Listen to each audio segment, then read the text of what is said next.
The Q7 has been a member of the Audi range for a long time now, and it kind of established the groundwork for what we expect from a premium large SUV.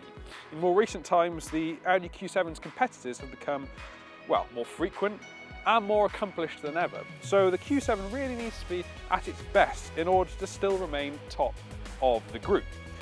This car that we're looking at is the Q7 plug-in hybrid, which aims to promote a bit of extra efficiency, albeit at the detriment of the extra 2 seats that turn this car into a 7-seater. So, should you be choosing this car for the kind of fuel savings that it might bring, or should you be checking out a regular Q7 for those all-important 7 seats? Well, in this Motors review, we're going to be finding out.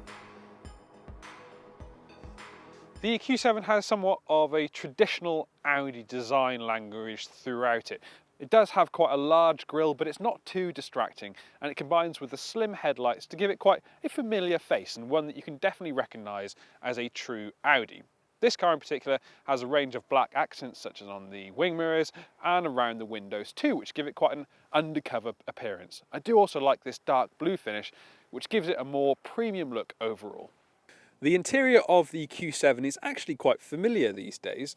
When the dual screen layout that Audi debuted quite a number of years ago first came out, it felt very futuristic and very modern, but these days it's more intuitive and just more regular than you might expect. Up front, we've got the navigation and your media controls, and down the bottom we've got the heating and ventilation settings. And in practice, against more screen-heavy setups, it sounds weird, the bottom ones are far more physical than they are screen-based, and they react intelligently to your inputs and are nice and intuitive overall.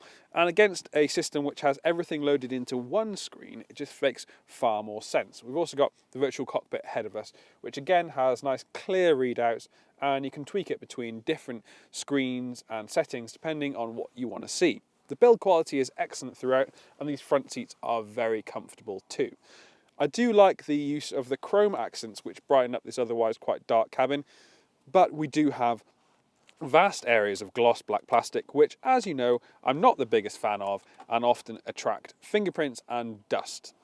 The Q7 affords more than enough space for those people sitting in the rear of the car, as you might expect for a vehicle as large as this. We've got plenty of knee room, plenty of leg room, and plenty of room for your feet too. The transmission tunnel isn't too large, and headroom is great as well, so even taller passengers are going to be able to get comfy back here.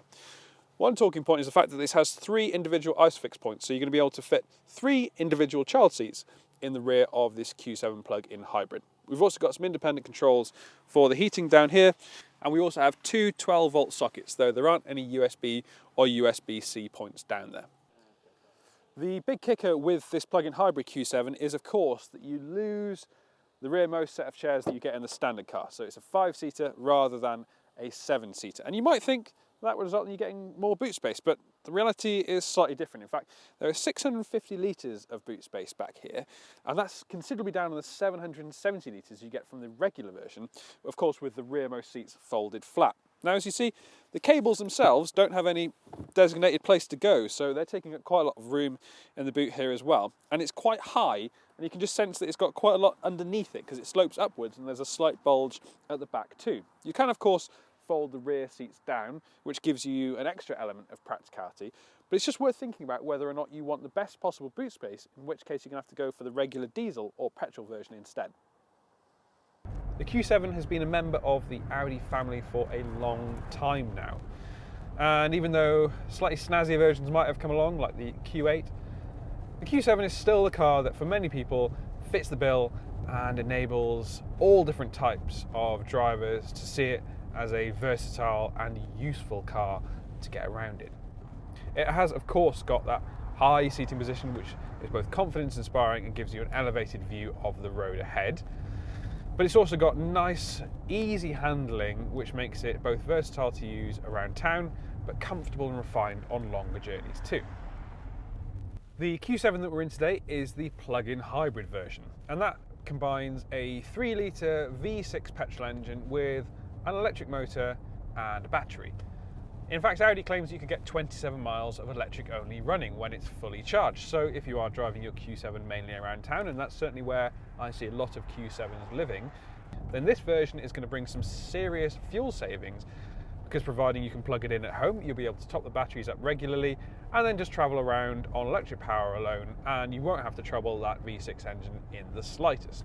With 376 brake horsepower combined between the petrol and the electric motor, this Q7 has actually got quite a lot of power to offer, and it equates to a 0-60 miles an hour time of 5.7 seconds, which is very speedy for a car of this size.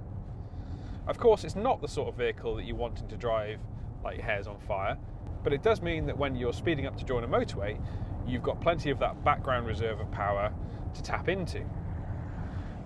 This Q7 also has some clever mapping functions which work to use the remaining charge in the car intelligently. So what I can actually feel sometimes is the car prompting me via the accelerator pedal with a short vibrating action, almost like that, to lift off, and it'll start regenning some of the braking performance that I would otherwise be losing during deceleration, some of the energy, and it can put that back into the batteries. Of course, it's not able to add any meaningful range. It's not like you can go at the top of a hill and come down at the bottom with nearly a full charge.